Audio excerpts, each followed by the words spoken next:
Bharat China దౌత్య సంబంధాలకు 75 ఏళ్లు పూర్తయిన సందర్భంగా చైనా అధ్యక్షుడు జిన్పింగ్ ఆసక్తికరమైన వ్యాఖ్యలు చేశారు. ఏనుగు, డ్రాగన్ తరహాలో ఇరు దేశాల సంబంధాలు ఎదగాలని, బలోపేతం కావాలని అనడమే కాక శాంతియుతంగా ఉండేందుకు మార్గాలను అన్వేషించుకోవాలని, సంప్రదింపులను, సమన్వయాన్ని పెంచుకోవాలని, కలిసి పనిచేయాలని ఆయన ఆకాంక్షించారు. రెండు దేశాలు పురాతన నాగరికతలని అభివృద్ధి చెందుతున్నవని, ఆధునికీకరణలో కీలక దశలో ఉన్నాయని ఆ దేశ విదేశాంగ ప్రతినిధి కూడా సానుకూల వ్యాఖ్యలు చేశారు. భారత రాష్ట్రపతి, ప్రధాని సైతం తమ సందేశాల్లో సత్సంబంధాలను ఆకాంక్షించారు. పరస్పర విశ్వాసాన్ని కలిగించే చర్యలు, నమ్మకమైన నడవడిక సంబంధాలను బలోపేతం చేస్తాయన్నారు. భారత్ చైనా బంధం కేవలం ఈ రెండు దేశాల సుస్థిరాభివృద్ధికి మాత్రమే కాక మిగతా ప్రపంచం క్షేమానికి, సంక్షేమానికి అవసరమని ఉభయ దేశాల నేతలు ఈ సందేశాల్లో అభిప్రాయపడ్డారు.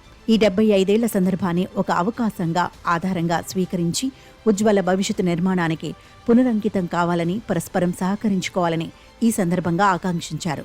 కాస్తంత తేడాలుండవచ్చును కానీ సందర్భానుసారం ఈ మంచి మాటలు చెప్పుకోవడంలో భారత్ చైనా నాయకులు ఒకరికొకరు తీసిపోలేదు.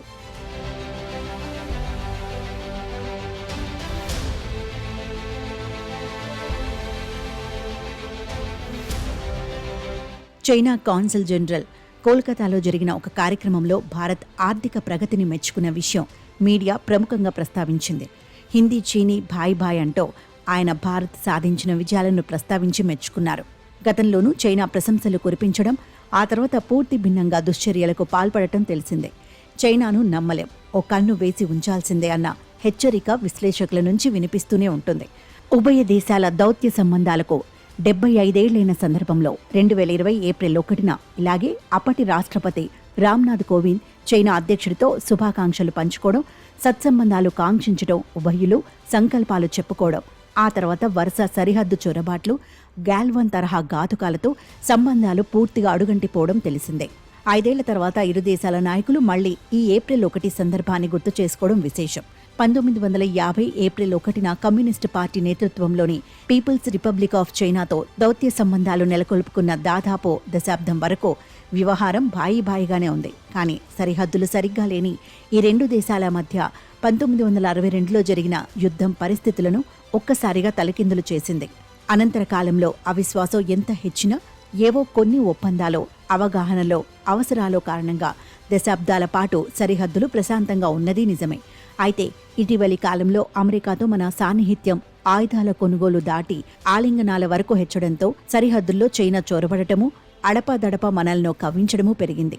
ఎవరి ఏలుబడిలో చైనా మన భూభాగాన్ని ఎక్కువగా దురాక్రమించిందన్న విమర్శలను, వాదోపవాదాలను రాజకీయ పక్షాలకు వదిలేస్తే మొన్నటి వరకు ఉన్న ఉద్రిక్త పరిస్థితి ఇప్పుడు కాస్తంత కరిగి గాడిన పడుతున్న వాతావరణమైతే కనిపిస్తోంది.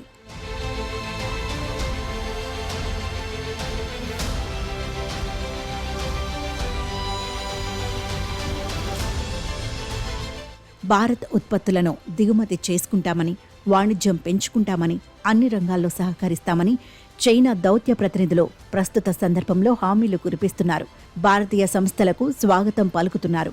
ఈ అమిత ప్రేమ వెనుక ట్రంప్ టారిఫ్ కత్తి ప్రధానంగా పనిచేస్తుండవచ్చు. సుంకాల ప్రతీకారాలు ఉధృతమవుతున్న తరుణంలో ఇలా కొన్ని మంచి మాటలు వినబడటం సహజం. చైనా విషయంలో ట్రంప్ వాణిజ్య యుద్ధానికి మాత్రమే పరిమితం కాబోరని, యూరప్తో తెగదింపులు చేసుకుని రష్యాతో చేయి కలిపి చైనాను ఢీకొట్టేందుకు ఆయన వేగంగా అడుగులు వేస్తున్నారని విశ్లేషకులు అంటున్నారు. చైనా దూకుడుకు కళ్లెం వేయడానికి ఈ ప్రాంతంలో అమెరికా పక్షాన వ్యవహరించాల్సి వచ్చినప్పటికీ ట్రంప్ను పూర్తిగా నమ్మి చైనాతో సంబంధాలు సమూలంగా నాశనం చేసుకోవాల్సిన అవసరం అయితే లేదు. పరిస్థితులు కాస్తంత గాడిన పడుతున్న తరుణంలో ఉభయ దేశాల మధ్య ఒక సరికొత్త ఆరంభానికి అవకాశం లేకపోలేదు.